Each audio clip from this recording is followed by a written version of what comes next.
Magandang araw, narito na ang headlines dito sa Philippine News Agency.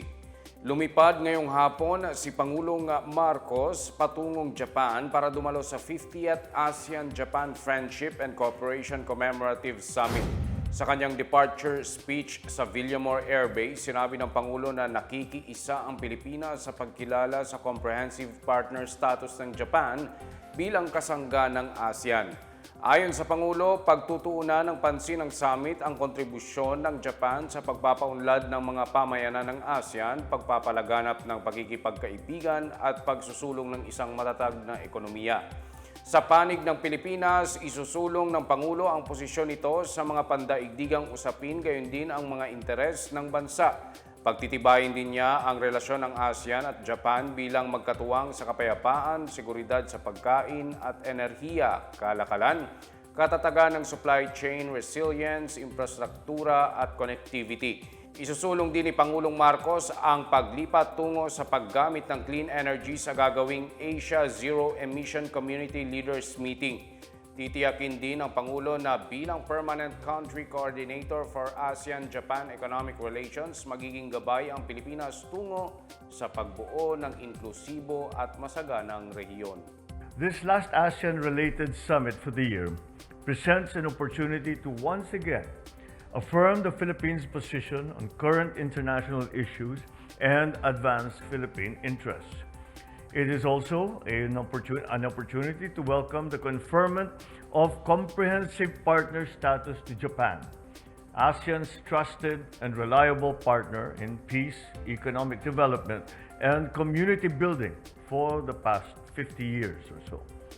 This administration will see to it that our constructive engagements with ASEAN, our external partners and stakeholders will continue to best serve our national interests, inasmuch as we promote the regional interest of peace, security, and prosperity for the well-being of the Filipino people.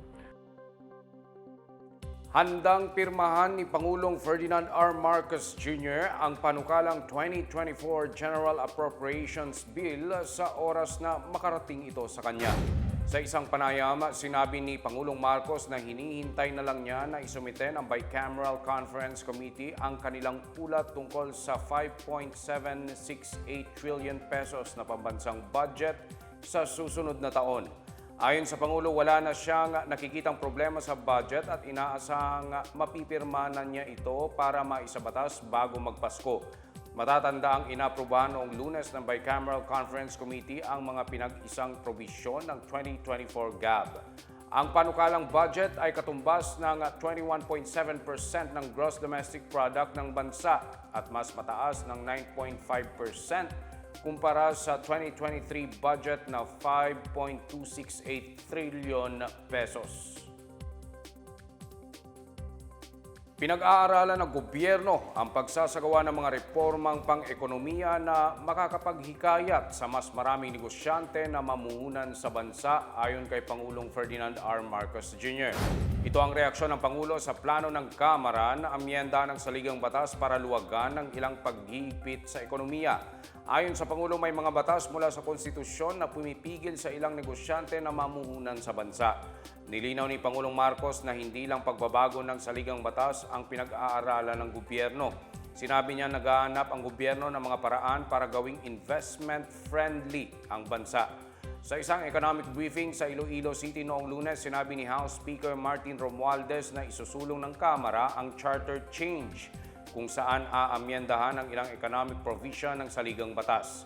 Ipinasa ng Kamara noong Marso ang isang panukala na layuning magsagawa ng Constitutional Convention para baguhin ang 1987 Constitution. Samantala nasa committee level na ang isang kaparehong panukala sa Senado. Tiniyak ni Pangulong Ferdinand R. Marcos Jr. na sapat ang reserbang pagkain ng bansa hanggang sa unang quarter ng susunod na taon sa gitna ng paghahanda para sa inaasahang El Nino sa kalagitnaan ng 2024. Ito ang inihayag ng Pangulo sa inaugurasyon ng poblasyon water treatment plant sa Muntinlupa City. Anya dapat maging handa at gamitin ang mga natutunan noong panahon ng pandemya patungkol sa supply ng pagkain sa bansa dahil ito ang unang maapektuhan kapag nagkaroon ng kakulangan sa supply ng tubig. Dagdag pa ng Pangulo, sinimulan na ng pamahalaan ang paghahanda kung kaya't may sapat na reserba ng pagkain hanggang sa unang quarter ng taon. Binigyang diin din niya ang layunin ng pamahalaan na palakasin ang kapasidad ng tubig sa mga nasa urban areas hanggang sa second quarter ng 2024. Ito anya ang malaking ambag ng binuksang water treatment plant sa Muntinlupa na inaasang tutugon sa problema sa tubig sa panahon ng tagtuyo. Bukod sa Muntinlupa, nakatakda din anyang magbukas ng mga water treatment plant sa Mandaluyong at Cavite.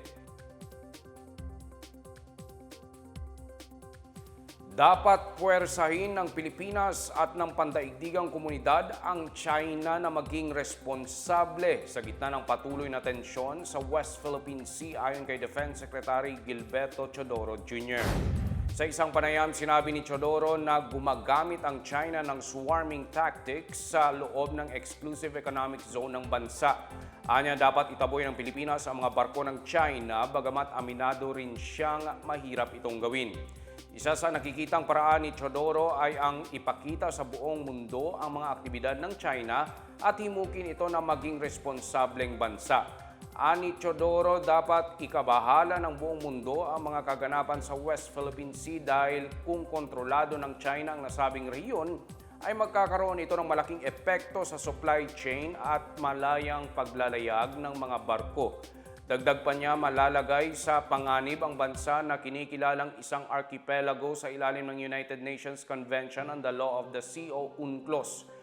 Tungkol naman sa presensya ng mga barkong Chino malapit sa Ayungin Shoal, mungkahi ni Teodoro palakasin pa ang diplomasya at pakikipag-ugnayan sa iba pang mga bansa sa riyon. Dapat din umanong ipaalam sa publiko na ang mga hiling para sa bilateral negotiation ng walang basehan ay isang delaying tactic habang patuloy ang China sa pagkubkob sa lugar. Paniwala ni Teodoro, sinusubukan ng China na baguhin ang UNCLOS at ang pandaigdigang batas. Hindi dapat hadlangan ng mga pari ang mga dalagang ina na tumanggap ng komunyon ayon sa payag ng Vatican nitong Huwebes. Sa isang sulat ni Prefect of the Dicastery for the Doctrine of the Faith, Cardinal Victor Manuel Fernandez, na nilagdaan ni Pope Francis, sinabi niyang karamihan sa mga dalagang ina ay tumatanggi sa pagtanggap ng Eukaristiya dahil sa takot sa konserbatibong pananaw ng mga kaparian at mga lider ng komunidad. Anya, hindi dapat maging hadlang ang pagiging dalagang ina sa pagtanggap ng Eukaristiya. Binigyang diin din niya ang kahalagaan ng suporta mula sa mga lokal na simbahan para maintindihan at matanggap ang kanilang sitwasyon. Ang mensahe ay bilang tugon ng simbahan sa labis na pag-aalala ng obispo ng San Francisco de Macorís sa Dominican Republic sa di umano'y pagtanggi ng mga dalagang ina na tumanggap ng komunyon. At yan ang pinakabago at pinakamahalagang balita sa mga oras na ito, hatid sa inyo ng PNA Headlines. Para sa iba pa mga balita at impormasyon, bisitahin lamang ang aming webpage pna.gov.ph o ang aming Facebook at X account na dating Twitter na Philippine News Agency.